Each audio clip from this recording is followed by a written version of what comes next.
Même Jésus, qui est le Seigneur des Seigneurs, eut faim après avoir passé 40 jours tenté par le diable dans le désert. Qui suis-je moi pour ne pas être faible?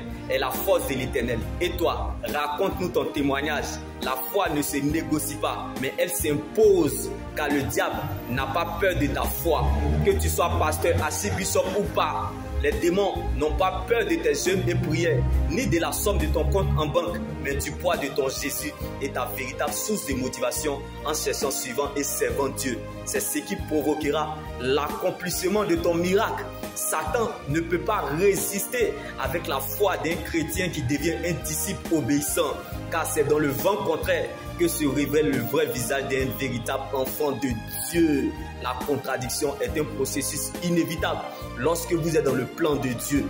Donc, bien-aimés, l'incertitude, la confusion, la désolation, l'adversité, l'oppression, la pression, la persécution, bien-aimés, sont comme un service militaire pour tout enfant véritable de Dieu. Car la vraie joie dans le Seigneur et la véritable stabilité d'un véritable enfant de Dieu ne dépend pas du confort, ni du climat extérieur, ni de ce qu'il a dans ses mains ou dans ses poches, mais de la présence de Dieu dans le coffre de son cœur. Donc, ce qui est à toi est attaché à ton cœur, mais ce qui n'est pas à toi t'échappera certainement, car on ne court pas pour ce qu'on est, mais on court pour ce qu'on n'est pas. Ton avenir est lié à ton cœur et dépend de ton obéissance à Dieu. Donc, bien-aimé, ce que tu es dépend de ce que le ciel a décidé.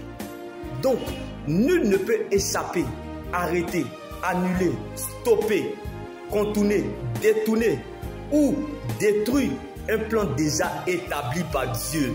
Alléluia. Donc, tant que tu n'as pas encore réalisé, bien-aimé, le plan de Dieu, tu ne peux pas quitter la scène. Tant que tu n'es pas encore arrivé à l'accomplissement de ce que Dieu a dit, tu peux pleurer, tu peux même gémir, te décourager. Même si tu appelles la mort va venir. Et la mort va dire, pas toi, bien-aimé. Donc, on peut te ralentir, t'affaiblir. Mais la promesse de Dieu qui est en toi, même dans le coma, est capable de te réveiller, bien-aimé. Champion, championne, tu es né pour accomplir un mandat divin. On ne meurt pas sans ça. Tu es né pour ça, car ta vie est liée à des destinées. La destinée n'est pas la destination. Donc la chose se comporte, c'est en fonction de la distance à parcourir. Jésus-Christ, tu peux tout perdre sans avoir rien perdu, parce que tu demeures dans le véritable.